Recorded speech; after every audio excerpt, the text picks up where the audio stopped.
Hay textos que, a pesar de ser muy cortos, tienen un poder inmenso. Y uno de ellos es la carta a los Filipenses. Imagínense, en solo 4 capítulos se revela una enseñanza súper profunda sobre el gozo. Pero ojo, no hablamos de un gozo superficial, sino de uno que nace en las circunstancias más inesperadas. Y esto nos lleva a una pregunta que creo todos nos hemos hecho alguna vez. ¿Cómo se puede tener gozo cuando parece que todo alrededor nos empuja al dolor, a la tristeza, en esos momentos en que uno siente que ya no puede más? Bueno, pues vamos a meternos de lleno en esto. Resulta que la clave está en esta carta, escrita por el apóstol Pablo. Y acá viene lo más increíble de todo: el contexto. No la escribe desde un palacio ni en un momento de paz, sino desde una prisión en Roma. Pensemos un segundo en su situación. Lo arrestan, lo someten a un montón de juicios, sufre un naufragio y todo para terminar en una celda, probablemente esperando ser ejecutado. O sea, sus palabras sobre el gozo no son pura teoría. No es un consejo que da desde la comodidad, nace de su propia piel, de su experiencia, y eso es lo que le da una credibilidad y una fuerza, extraordinarias.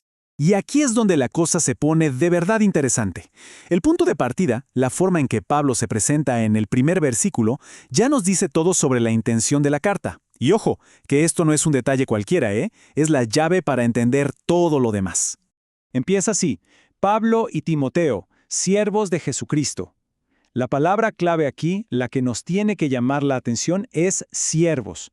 Es una elección muy consciente, muy significativa, sobre todo si la comparamos con otras cartas que escribió.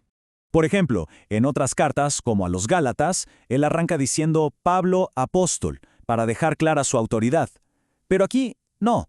Aquí elige presentarse desde la humildad, desde la amistad. Y es que la forma en que inicias una conversación lo cambia todo. Él está comunicando cariño, no una orden. Pero la cosa va todavía más hondo. La palabra que leemos como siervo es en realidad una traducción, digamos, suave. En el griego original la palabra es doulos, y doulos significa literalmente esclavo. Y esta diferencia es fundamental. A ver, un siervo es alguien contratado que trabaja por un sueldo. Un esclavo, en cambio, era comprado y le pertenecía totalmente a su amo. Lo que Pablo está diciendo es algo como: mi identidad no es la de un empleado que busca algo a cambio, es la de alguien que fue comprado por amor. Y esa perspectiva, claro, lo cambia absolutamente todo. Y esto nos lleva a una paradoja que es increíble. La verdadera libertad se encuentra en ser esclavo de Dios. Porque la libertad real no es hacer lo que a uno se le da la gana, sino desear hacer lo que es correcto. Al asumirse como esclavo de Cristo, Pablo encuentra la libertad para amar y servir sin pedir nada a cambio. Ahora veamos cómo sigue esto. Después de presentarse, Pablo se dirige a la gente de la iglesia de Filipos. Y en cómo lo hace, nos da otra pieza clave del rompecabezas: el tema de la identidad. Fíjense en el detalle.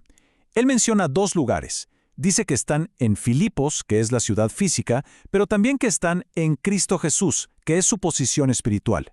Y esto no es un detalle poético, para nada. Es el mismísimo centro de su argumento sobre cómo podemos enfrentar las dificultades. O sea, lo que Pablo les está diciendo es fascinante. Les dice, miren, su dirección postal, su domicilio temporal, está en Filipos, en el mundo. Pero su verdadera casa, su residencia definitiva y eterna, está en Cristo. Es esta unión con Cristo lo que define quiénes son de verdad, mucho más que cualquier otra cosa. Y esto nos ayuda a entender mejor la palabra santos. En este contexto, santo no se refiere a una persona perfecta, sin errores, alguien inalcanzable. Significa simplemente apartado por Dios. Pensemos en el suelo junto a la zarza ardiente, que fue llamado santo porque Dios lo apartó para un propósito. De la misma manera, un creyente es alguien que Dios ha apartado para que le pertenezca. Entonces, ¿cuál es la idea central de todo esto? Que cuando uno tiene claro quién es y a dónde pertenece de verdad, el valor que se le da a las cosas del mundo, empieza a cambiar. Esa perspectiva más grande es la que nos permite enfrentar lo que venga sin perder el norte. Y esto nos lleva, de una manera súper lógica, al final de su introducción. Es aquí donde Pablo nos da la fórmula del gozo del que va a hablar en toda la carta. Podría parecer un simple saludo, pero es muchísimo más que eso. El saludo es gracia y paz. Uno podría pensar, un saludo más. Pero no, para nada. Estas 2 palabras son el corazón del mensaje y la base de todo lo que va a decir después.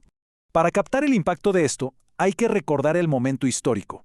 En esa época, el Imperio Romano se jactaba de su paz, la famosa Pax Romana. Pero esa paz se lograba a un costo altísimo, con opresión, con impuestos, con control militar. Era una paz frágil, impuesta desde afuera.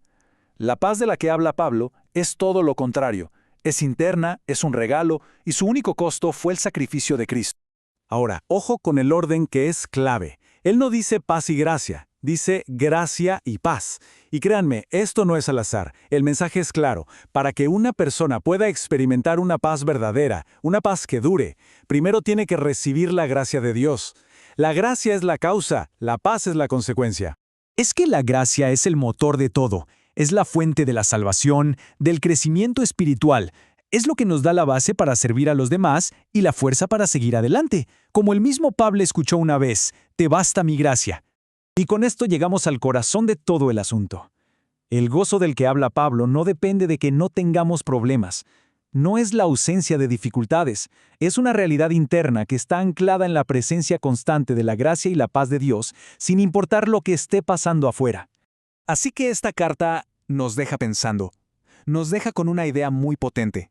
La capacidad para vivir ese gozo que no se quiebra está ligada a recordar quiénes somos y qué hemos recibido. Y la pregunta final entonces es esa, en el día a día, ¿dónde está puesta nuestra atención?